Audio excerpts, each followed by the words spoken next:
هلا يا هلا يا هلا. اهلا وسهلا. والله احنا الوشوش بشوشه الحمد لله. الحمد لله.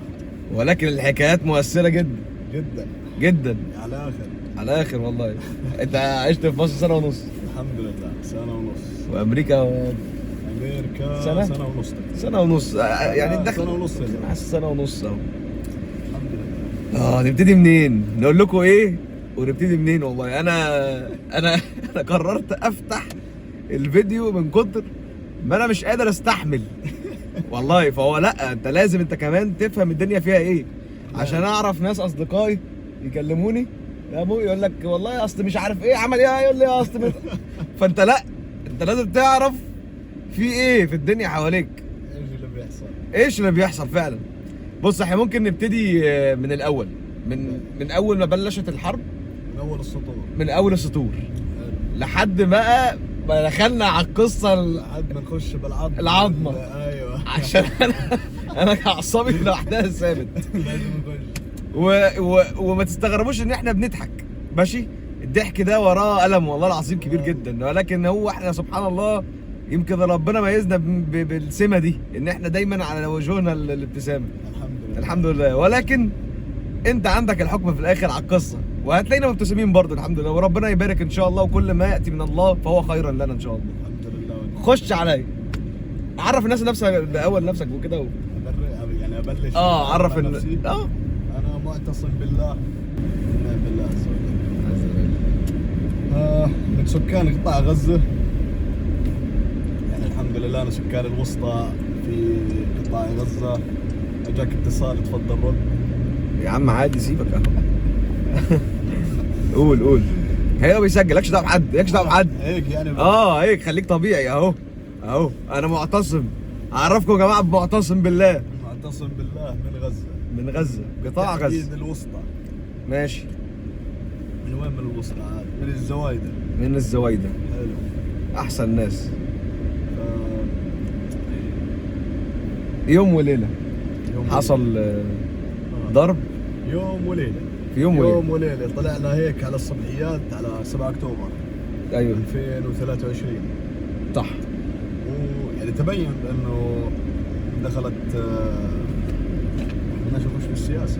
مش لازم سياسه، يعني نتكلم على الامور اذا الحياتيه. بلشنا بالسياسه حنبلش لا بالجون. لا مالناش علاقه بالسياسه، الناس كلها عارفه السياسه، احنا مش محتاجين نقولها، الناس كلها عارفاها. كل الناس عارفه الكلام. بالظبط. احنا عايزين نعرف الناس اللي هم ما عرفوهوش من وجع وفزع صار انه يعني تدمر البلد. يعني ما ظل الشخص، يعني ما ظل الشخص في غزه الا عنده جرح هذا عباره عن اهله، اصدقائه، بيته، ناسه، احبه. فقد يعني بيفقدوا ناس كثير بشكل رهيب داخل قطاع غزه.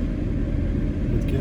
يعني الموت عندنا شيء عادي خلاص. صار. يعني خلص المخ بلد من مخ صح. المخ وقف عن الاحساس. يعني بطل في شعور. يعني دمروا حتى الانسانيه اللي عندك. يعني انا بلا مؤاخذه انا مش انساني الحين، حاسس حالي ان انا شخص يعني الحين لو اشوف واحد ميت قدامي ما عنديش مشكله.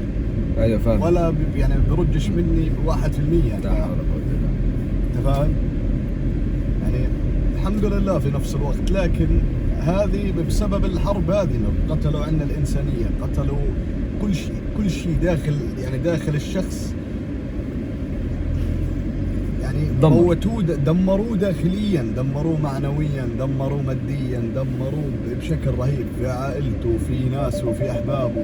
ما ظل شيء حرفيا. لما بتقعد تفكر لوحدك كده دلوقتي، انا مش عايز انط الاحداث بس عشان انا بنسى الاسئله بسهوله جدا، لكن ممكن نرجع للاحداث تاني. لما بتبقى قاعد لوحدك تفكر كده، الواحد لما يعني خليني اديك الاحساس اللي ممكن معظم الناس تكون بتحس بيه دلوقتي، وهو ان 90% الناس مشاكلها ايه؟ الشغل اللي سابه، لا قدر الله حد من اهله توفى، لا قدر الله عنده مشاكل ماديه مش قادر يواكب، يقول لك والله انا هنتحر علشان عندي مشاكل مع واحده بيحبها.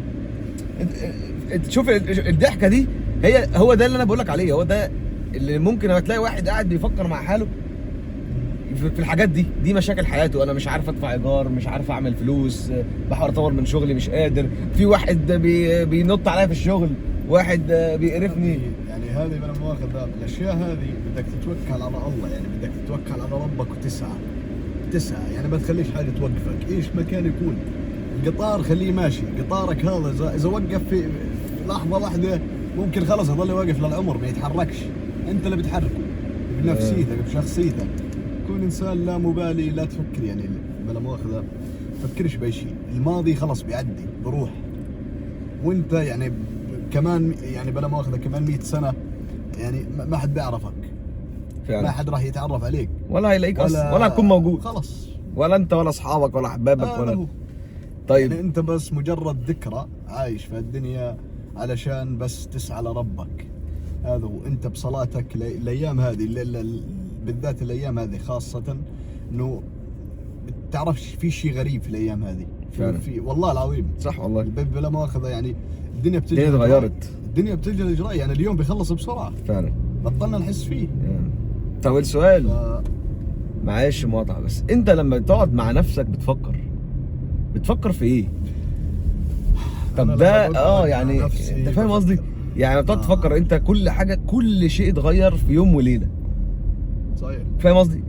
فده اللي بيخطر على بال الناس. طب انت بقى باللي شفته، باللي عديت بيه ومريت بيه، لما تقعد مع نفسك بتفكر في ايه؟ ساعات بتلوم نفسك ولا لا؟ انا ما بلومش نفسي ولا حتى 1% بلومش نفسي، ولا بالنسبه لي يعني هذا ولا ماخذ هذا شيء يعني بعتبره بالنسبه لي انا شخصيا، انا بعتبره هذا كرم من ربنا سبحانه وتعالى. ما شاء الله. هذا ربنا كرمني بهذا الشيء، الحمد لله. الله حب عبدا ابتلاه فعلا ف بلا ماخذ يعني لما تيجي للاجانب مثلا، انا شفت ناس يعني مبتورين الايادي، مبتورين الارجل في يعني بس امريكان يعني مش عرب، صح اجانب، والله العظيم بلاقيه حزين بشكل رهيب، بلاقيه متضايق ومش حابب يحكي مع حد، بيحس ان هو مذلول كده، بتحس انه غريب عن الناس. تقول له مالك يا انا بلا ماخذ، انا زلمه، انا رجل عربي، ايوه عربي، فشخصيتنا يعني وتفكيرنا بيختلف عن العالم اللي برا، عن الاشخاص فعلا. اللي برا، عن الناس، يعني احنا مجتمع يد واحده باختصار. والحمد لله التفكير اللي تبعي اللي بوجهني الصح اللي هو ان اختار طريق ربي، هذا احسن طريق، وانا شايف انه خفف علي كثير الصلاه، ويعني بذكر الله كثير الحمد لله، الحمد لله، استغفار، الحمد لله، بستغفر ربنا صح. كثير، يعني بحمد الله على كل شيء. يعني انا بقول لك على شيء، انا بحمد ربنا انه على كل شيء هذا صار معي، الحمد لله. كل شيء صار معي زي هيك انا بحمد ربنا، لانه هذا خير وكرم من ربنا، وربنا اعطاني يعني الحمد لله اعطاني ما اتمنى. يعني هو هنا في الوقت الحالي اللي قاعد بفكر فيه، اللي هو بفكر في مستقبلي، ما انا ما بفكر بالماضي ولا حتى 1%. يعني هو ما ضرني الماضي، ما ضرني بالمره، بل هذه كانت دافع لقوتي للمستقبل، تخليني اطلع اللي بداخلي شخصيتي، اني اشوف حياتي القادمه، اشوف كيف ايش بدي اسوي لقدام، شو انا وين موجه، انا وين مودي. يعني بلا مؤاخذه انا شايف نفسي كمان 10 سنين انا عندي اولاد، عندي بنات، وانا ان شاء الله راح اتزوج ان شاء الله. احضر فرحك ولا ايه؟ افكر وانت وراك احضر وراك الله معتز ولا هتسيبني؟ ان شاء الله ان شاء الله. طيب السؤال بقى، نرجع بقى ايه للموضوع نفسه. نرجع للموضوع دلوقتي. حصل اللي حصل والناس كلها عارفاه طبعا كسياسيا، بس جت للوقت اللي توقف فيه الضرب الى حد ما، عشان هو ما توقفش فكان الى حد ما، وابتدت الناس تحاول تطلع بقى بره قطاع غزه. ابتدت الناس انه تطلع من بره قطاع غزه، لهذا السبب انا اقول لك الناس يعني بلا مؤاخذه الناس، احنا دير بالك مش فقراء في غزه، احنا مش فقراء، احنا ناس عزيزين نفس جدا، وناس يعني اغنياء من داخلنا قبل خارج داخلنا، اغنياء صح. جدا، يعني ربنا مغنينا عن كل شيء، عن كل شيء الحمد لله. ونفسيتنا كانت حلوه قبل الحرب الحمد لله، ما شاء الله. لكن لما اجت الحرب هذه دمرت كل شيء، بل احنا مجوعين، وليس يعني احنا مجوعين، ايوه احنا مش جعانين، احنا مجوعين. ايوه فاهمك. احنا بلا مؤاخذه مقفلين علينا كل شيء، لا هم بدخلوا علينا كل شيء. يعني بدك تطلع من برا غزه بدك تاخذ اذن من واحد صهيوني عشان يطلعك. يا زلمه امه الاسلام احنا قديش عندنا العرب؟ 500 مليون. تخيل يعني تخيل من بينه 2 مليون مسلم بده ياخذ اذن من واحد يهودي ملحد، وهم كلهم على بعض 3 4 مليون ولا 5 مليون. هم 5 مليون خنزير وخنزيره بدك تاخذ اذن منه بس عشان شربة ميه. يا نهار ابيض. تخيل فعلا بس كوبايه ميه، والله العظيم عشان تاكل بدك تاخذ يعني بدك تروح على الموت، بدك تقتل نفسك علشان بس خبزه ولا علشان شويه اكل تنعش اولادك فيهم، تنعش اهلك فيهم. انت فاهم كيف؟ وتشوف كم من انسان مات من وراء بس المساعدات والاكل فعلا. يجروا صح بلا مؤاخذ. انا غصب عني انا عندي يعني بلا مؤاخذه. حط نفسك مكانه، انت عندك اولاد، انت لازم تشربهم، لازم تاكلهم، بدك تاكلهم وتشربهم ولا تخليهم يموتوا من الجوع. صح. انت غصب عنك اي حد في الموت بالظبط عشان تطعميهم. اي حد في الاغلب هياخد نفس القرار، مفيش حل تاني، مفيش خيار. ايش غير هذا هو اللي موجود عندك، يا اما بتموت يا اما بتموت. صح. هذا الحل. طيب طلعت من غزة. طلعنا من غزة، مش لازم نقول طلعت ازاي من غزة، احنا عارفين. كله عارف ولو تعرفش كله عارف كيف طلعت. يعني هلمح لك في الكومنت. طيب طلعنا من غزة، رحنا على مصر.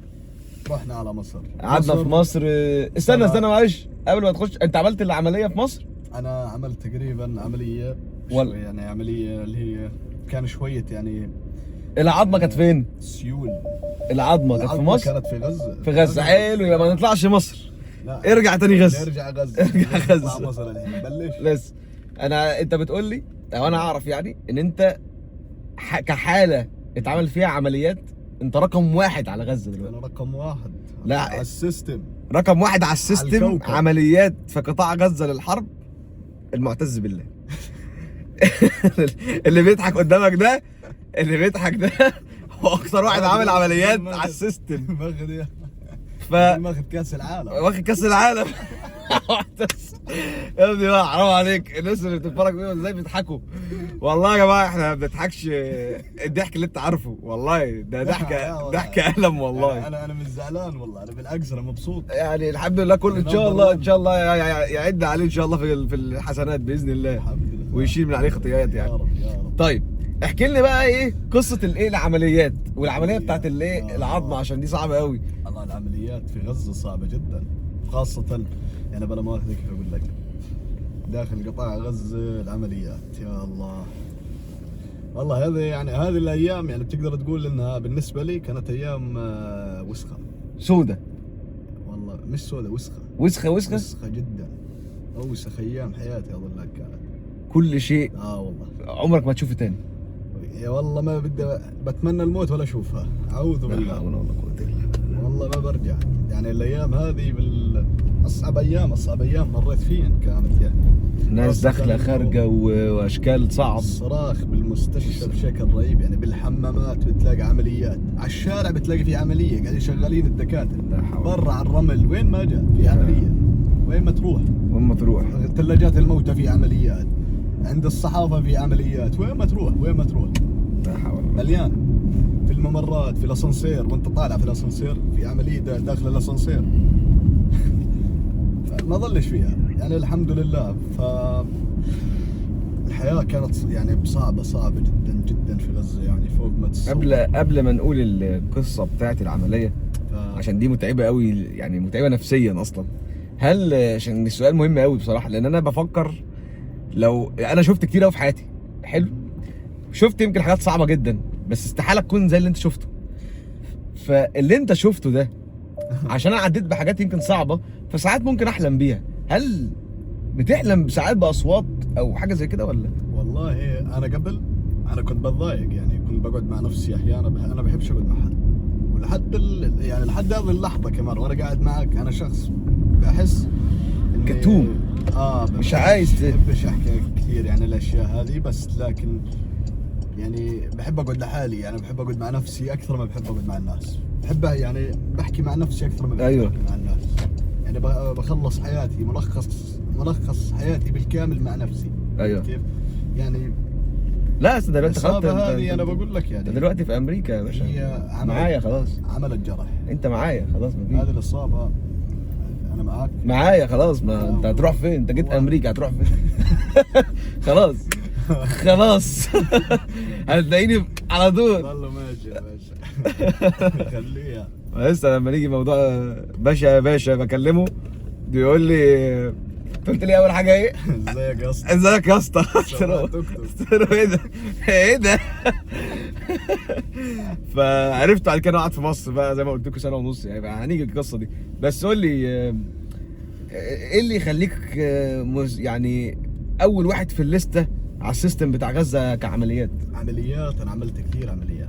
عملت في رجلي يعني، عملت في ايدي، عملت في بطني، في جنبي هون، عملت في ايدي، وعملت شست تيوب بربيش.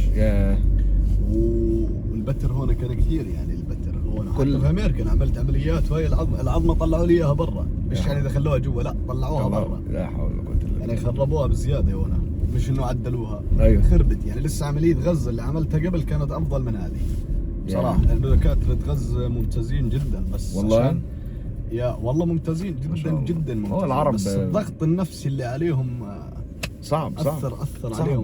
ده اصلا عمليه ايه ده تلاقي الواحد ده احنا بنشوف تلاقي ايد الواحد بترتعش، ما بالك اللي في الحدث. انا بلا مؤاخذه، انت كشير مطعم، الو مثلا كشير مطعم مثلا، ودخل عليك 50 واحد مره واحده، مين دخل؟ هتتوتر. ببطل الشغل. صح والله ببطل. الدكاتره زي هيك بدخل لك 50 واحد 50 وبعدين مش مثلا عايزين سجاير مثلا مزعين يعني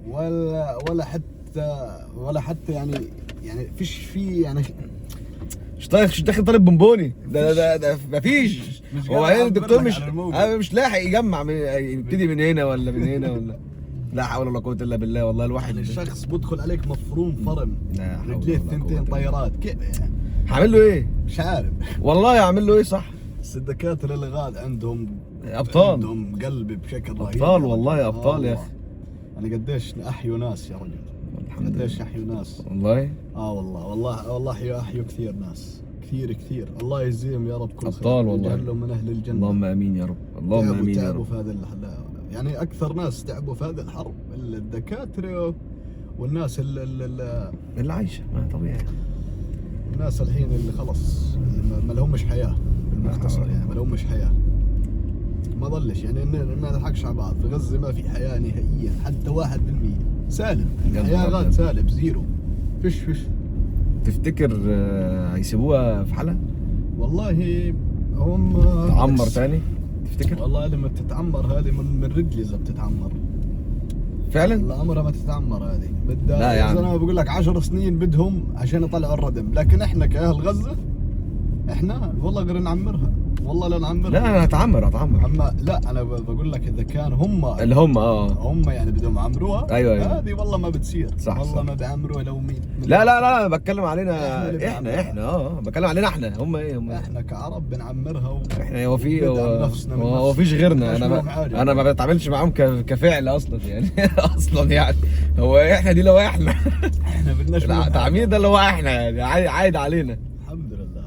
بس طيب قول لي بقى عشان في موضوع الصوابع، العمليه اللي ما كانش فيه بنج في غزه ده. العمليه هذه ما كانش فيه بنج، فاضطر الدكتور انه يقص الطرف، يقص يعني طرف الاصبع، يقص الاصبع. كان في واحد هنا يعني هذا هو الاصبع. حلو. منه بقى يقصه من العظمه دي. من هون بالضبط. لا ومن غير بنج. من غير بنج. اضطر خلاص. هذا الحل الوحيد. انت متخيل انت يعني بتعمل، وهذا يمكن انا اقل انسان داخل قطاع غزه. هذا اقل شيء ممكن الدكتور يسويه. هذا اقل حاجه يعني. هذا لا شيء. يا نهار ابيض. في ناس كثير تبطرت رجليهم وايديهم من غير بنج. هو صاحي واعي بياخذ ويعطي مع الدكتور. لا حول ولا قوه. قطع ايده عادي. تضطر. انت متخيل ده انا بتكلم على عمليه يعني مش حاجه سهله، ومضطر تعمل عمليه ومفيش بنج تعمل بيه العمليه. انت مستوعب انا بقول ايه ولا انت مش مركز معايا ولا؟ لا صعب، انا عارف ان ممكن كلامي يكون صعب، هو صعب بس احنا بسطة شويه في الكلام. بس ممكن حد تاني حط شاشه ابيض واسود ومزيكا حزيني هيموتنا كلنا.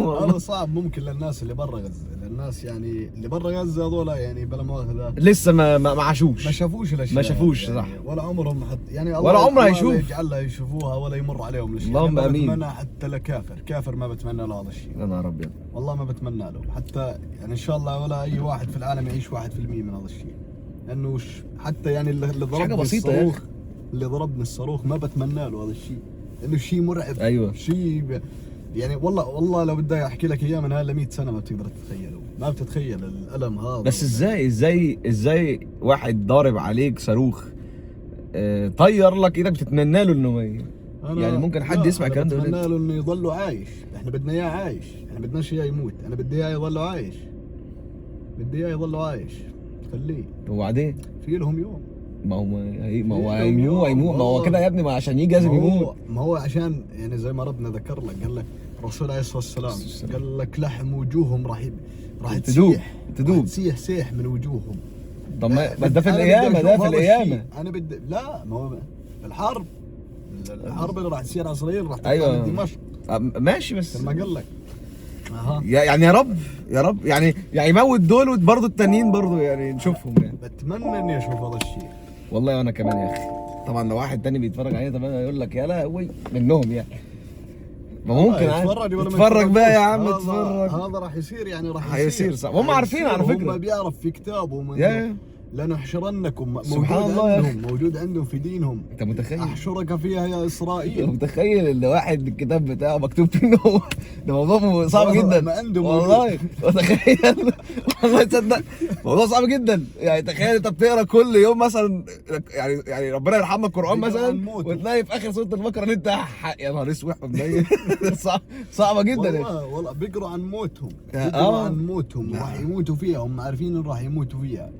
والكلام اللي بيطلع بيحكوه هم بقول لك ان احنا بنلبي نداء الرب تبعها، يعني بيسرع عمليه لا هو ما لهمش رب، يعني لا بيعترفوا لا في عيسى ولا بموسى ولا، هذا كله كذب.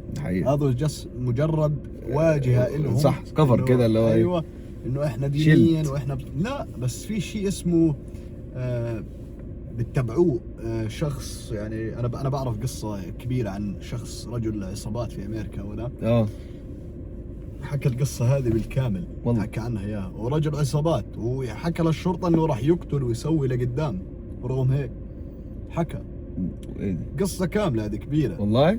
يا مين الشخص؟ بيعبدوا شخص، هذه من ايام الفراعنة، من ايام المصريين القدماء. اوكي. يا كانوا يتبعوه والله ما اعرفش عنه، نسيت انا شو اسمه، كانوا يتبعوه بس والله والله نسيت شو اسمه. يعني لو في حد عارف يكتب. هم يعني عندهم مقدس هذا الشخص، بس راح اقول لك شو اسمه. نجيبه مقدس. يا استنى والله نطلعه، نطلعه عادي جدا يعني.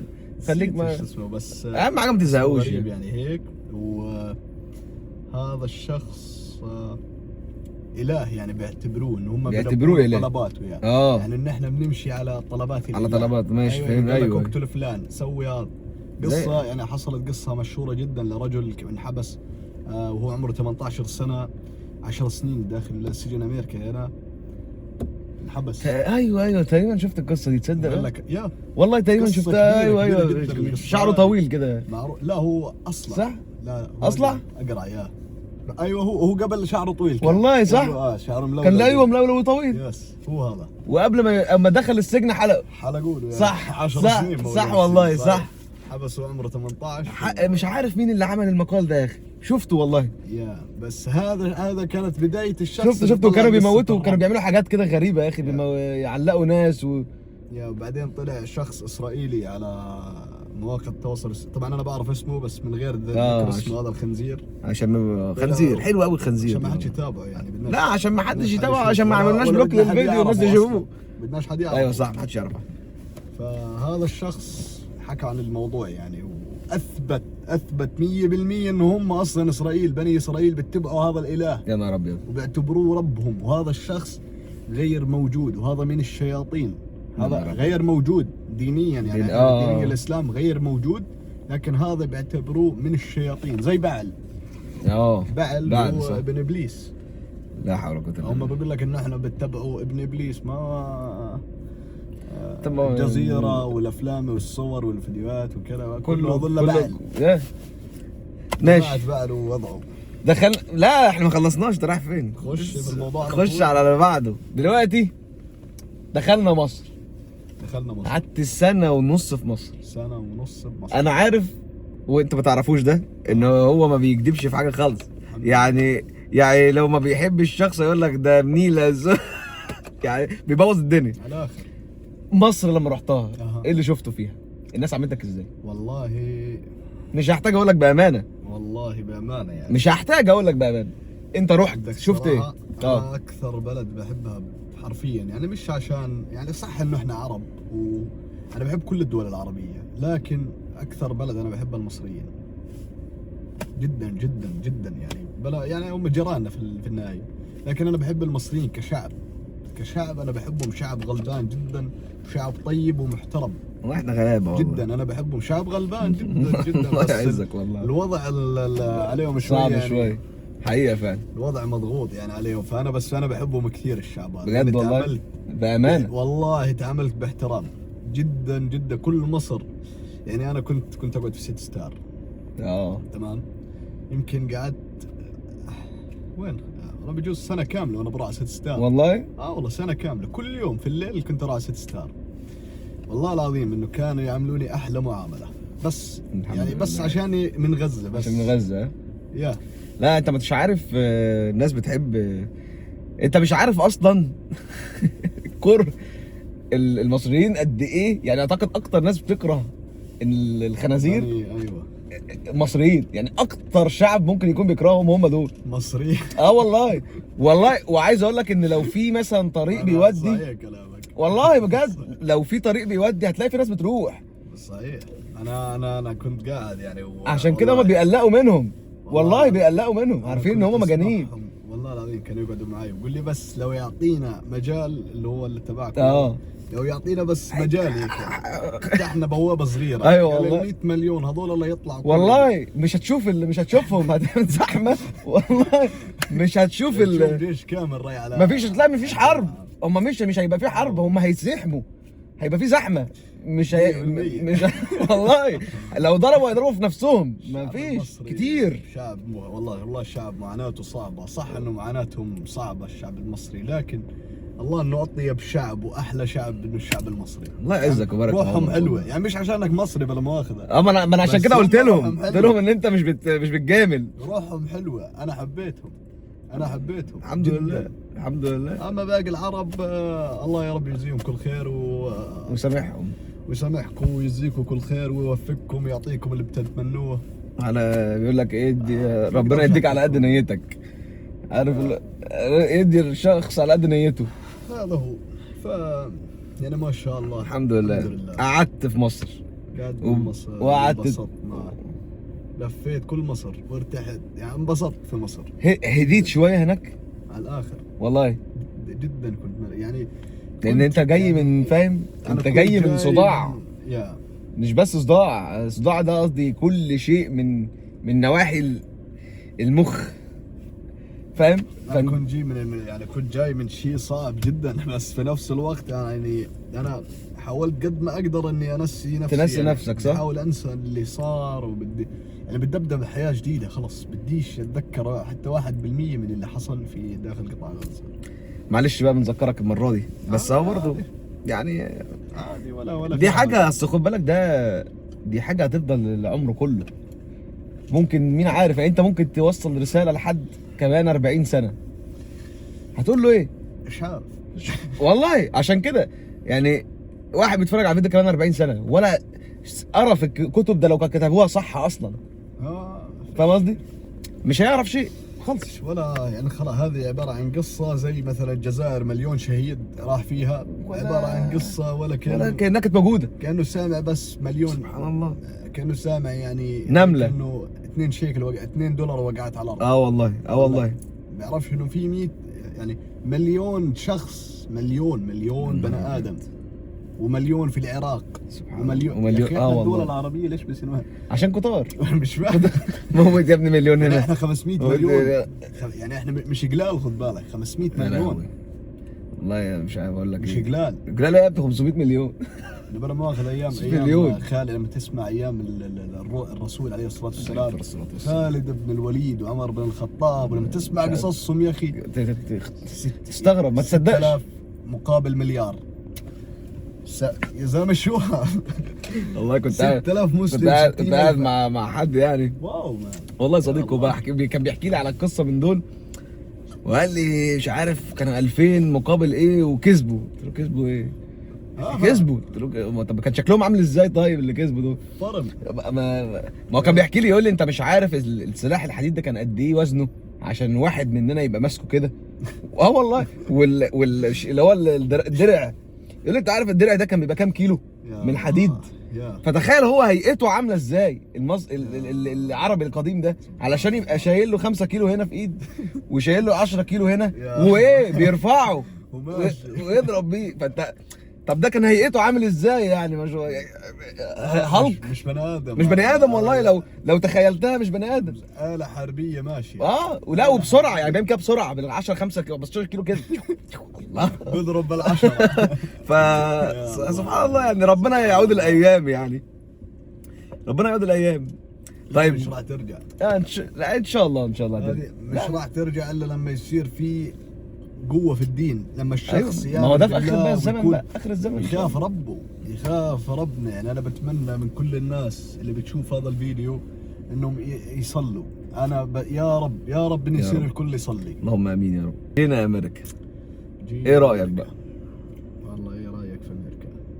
شوف، رغم ان انت عارف انا عارف وعارف انا هقول ايه دلوقتي، بس وعارف الناس اللي بتتفرج، يعني انت عارف شو ردي. وعارف الناس اللي بتتفرج هتقول ايه برضه، سبحان الله. بس يقول لك ايه يعني، انت دلوقتي يا معتز مشيت ورحت قعدت في البلد اللي بتمون الناس لا هي ما بتتحسبش كده. هي ما بتنحسب هيك. هي انا اقول لك كيف. انت شخص يعني بلا مؤاخذة سلبوا منك حياتك بالكامل، سلبوا نفسيتك، شخصيتك، سلبوا يعني ما ضلكش حاجه في غزه، ما ضلك شخص يعني. حتى اصدقائك يا زلمه اللي بتعزهم وبتحبهم ماتوا. صعب قوي والله، دمروا البلد يا اخي. بقول لك الله وكرت المؤن. بمعنى ايه؟ هذه بس الغزاوي بفهم والله. سر. طب قولها لي تاني كده، قولها لي. لك الله وكرت المؤن. لك الله وكرت المؤن يا ابني. لك الله وكرت المؤن. لك الله وكرت المؤن، ولو فهمت بقول لي. هذا بس الغزاوي والله بس. ده يعني ايه؟ ليك ربنا وكارت التموين. ايوه كارت التموين صح. بتاع مصر ده كارت الزيت والسكر. ايوه بس الغزاوي اللي بيعرفها هذه. ما هو الاشياء هذه سبحان الله يا اخي، سبحان الله. هذه الدنيا في غزه وهذه الحياه وهذا المستقبل. والله انا متاكد ومتيقن ان كل شيء عند ربك مكتوب، واحنا عايشين الماضي خلاص، كله اتكتب وكله اتقفل خلاص. هذا ملف منتهي بالظبط. اصلا الدنيا انت عايش بالماضي على فكره. بالظبط، ما هو ده بتكلم فيه. فانت عارف ان ده اوريدي ربنا كاتبه ومكتوب، وعارف اتنهى ازاي، وعارف كان امتى هيجي. انا اقول لك ليش انا يعني انا بلا مؤاخذه. حتى كل الغزازوه، مش انا والله، مش انا يعني لحالي، كل الغزازوه احنا بالنهايه احنا بدناش هذه الدنيا. احنا بس يعني بدنا اياها، بس بدنا فيها حسنه. صح. ما بدناش اياها نروح بيها في الاخره يعني. احنا بدنا الاخره. صح. انت مش خالد، انت راح تموت. انت ما فيش حد خالد في الدنيا فعلا، كله راح يموت. فانت بدك الاخره. يعني انا بخافش من حاجه، خد بالك. الحمد لله. ولا يعني بلا مؤاخذه، انا لما اشوف انسان بقول له اذا هو كلب بقول له انت كلب. صح، دي احلى حاجه. ما بقولوش يا سيدي. صح، من الاخر. ف هذه الدنيا فانيه، ولو تسوى الدنيا، لو هذه الدنيا تسوى عند الله بجناح بعوضه ما سقي منها الكافر شربة ماء. صح. يعني ما تسوى شيء. ما بتسوى شيء يعني كمل. يعني هذه بس لعب وله انك تنبسط يعني. خلص حاول تقضي حياتك بينك وبين نفسك ومع ربك. صح. والاشخاص اللي بتثق فيهم هذول هم اللي بيسندوك لقدام. واحنا في الدنيا عشان نعمل الاخره. وانت في الدنيا عشان تعمل لربك مش تعمل لأحد غيرك. بالظبط، هذا. الاخره أنت قدمت كل لحياتي شخص يعني، مش في حياتي لحياتي. لأنه ربنا بقول لك والله، يعني ربنا بقول لك يعني راح يسألك عن كل شيء سويته بدا، كل شيء ايش سويت، حتى كم من خطوة مشيت، الدولار، صح. اي شيء اخذته، اي حاجة وين وديتهن، وين صرفتهن، فعلا. كل شيء ربنا راح يسألك عنه. فانت حاول انك توجه طريقك الطريق الصح، تختار فعلا على قد ما تقدر. كل بني ادم خطاء، مش احنا قد ما عارفين. تقدر غصب عنك انك تختار. احنا عارفين انت بني ادم، ممكن تغلط. عشان كده بقول لك كتر دايما استغفار، احمد ربنا كتير. الخطاؤون المستغفرين والتوابون، صح. توابون. يعني انت عملت انت مشكله، غلط توب. توب، بس توب. يعني انا باخذ، انا اللي بشوفه هنا حياه كويسه، يعني حياه ما حدش بيتدخل في حياتك. يعني فعلا. انا شفت انه ما حدش بيتدخل في حياتك، ما حدش حتى يعني بتقعد 100 سنه انت بينك وبين جارك ما بابك في باب، ولا بتعرفه ولا هو بيعرفك. صح. 100 سنه والله لو ايش، ولا هو بيعرفك ولا انت بتعرفه. فعلا.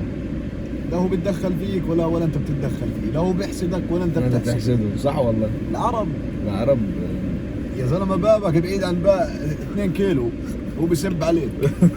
بقول لك ياخد جوابات البيت عنده.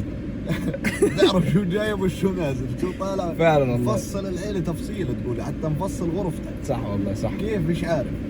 وهي دي مشكله العرب للاسف. هم انت ما تفهمش دي مشكله ولا عشريه ولا يا بس لكن في النهايه احنا أمة يد واحدة. أمة واحدة. والشعب، يعني احنا الشعب العربي شعب جبار، شعب لا يوجد عنده ذرة خوف من اي كافر ولا من اي ملحد كلب.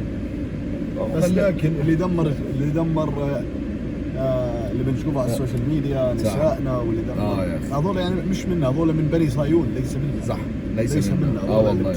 تبرج بالذات انا نفسي احكي عن التبرج هذا. والله الله يفضح عرض الديوث هذا. لا والله يا اخي، اقسم لك بالله والله انا كمان. تعالى ندعي عليه الديوث هذا.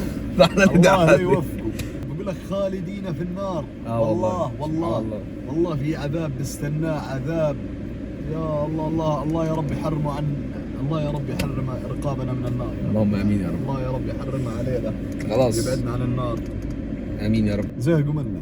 لا ده بيحبوني قوي والله. والله الحمد لله، فضل ونعم. ما شاء الله تبارك الله. اللهم ديمها نعمه يا رب. والله حلوه محبه الناس، حلوه. الحمد لله، نعمه ودعاء. ما شاء الله. دعاء والدين ونعمه من ربك. مبين الخير بوجهك. الله يعزك ويبارك في عمرك. الله عدس. خلاص احنا يعني احنا وريناكم حاجه بسيطه من التجربه دي. على ايه شو ايه في انا ما عملت ايه يا عم؟ عايز مني ايه؟ انا بطلع على ابوي هذا يعني. ايوه والله بقى مرتب يعني بصراحه. على انت هتعمل له اعلان قهوه هاوس. لا. اعمل له اعلان يا عم. بص يا جماعه والله قهوه هاوس. ايش اسمه؟ قهوه هاوس. يعني هم مجموعه من الاشخاص ورا هذا النجاح. يعني هم ما شاء الله موجودين في معظم الولايات. لي زمان بامريكا، لكن هذا افضل محل شربت عنده قهوه. والله العظيم. يعني هذا يعني انا دي شهاده اهو. الراجل ده ما بيقولش غير الصح. احلى شيء يعني هذا الشيء اليمني، يعني اذكى شيء شربته في حياتي. ما شاء الله، هو فعلا ممتازين والله بيه قوي والله فعلا. المهم عشان الاعلان اللي طول، احنا مش واخدين فلوس ولا في سبونسر ولا في حاجه. طب لو حد شافه يعني سبونسر يعني مش الدنيا يعني معانا يعني يا وعد. الله يا رب يرزقهم. اللهم امين يا رب. ده كان فيديو بنوريكم فيه تجربه معينه، بس ده مش اخر فيديو ان شاء الله. ان شاء الله توعد الناس نطلع تاني باذن الله. يمكن. بس ملهاش علاقه يعني. خلاص احنا النهارده حكينا القصه، من بكره هنتكلم على ان شاء الله المستقبل باذن الله، وهنعمل ايه وهنروح لفين. المستقبل بقى مستقبل جوه امريكا. امال ايه؟ امال ان شاء الله ليه لا. مسجد هذا مسجد البخاري كوميونتي سنتر. جديد من احلى المساجد وافضل اي اللي ما شاء الله. بخاري كوميونتي سنتر لسه فاتح في رمضان اللي فات، وما شاء الله اللي فتحه واحد فقط، شخص واحد من اوزبكستان. اسمه محمد. اوزبكستان لا اسمه ايه؟ اوزبكستان صح. ادى على الهواء مباشره من قناه ناصر جاكسون. انت على الهواء مباشره في الوقت البخاري سنتر ما شاء الله. ما شاء الله تبارك الله. مباشرة. هل هذا الجامع جديد؟ نعم. Yes, it's new. Yeah. Come visit it, أخي أحمد. Come see it. ما شاء الله ما شاء الله تبارك الله. 5 minutes from Bay Ridge. ان شاء الله ان شاء ان شاء الله. الله ان شاء الله. The masjid is yeah, they're from Uzbekistan. اوزبكستان. ما شاء الله تبارك الله. خلاص واخرنا من الجزائر ما شاء الله تبارك الله. يرحم والديك يا اخي. الله يعزك. يلا شكرا يا محمد باهي حبيبي يلا والله. معتصم see you في المغرب. ان شاء الله. يلا السلام عليكم. على طول. ف... اوزبكستان صح.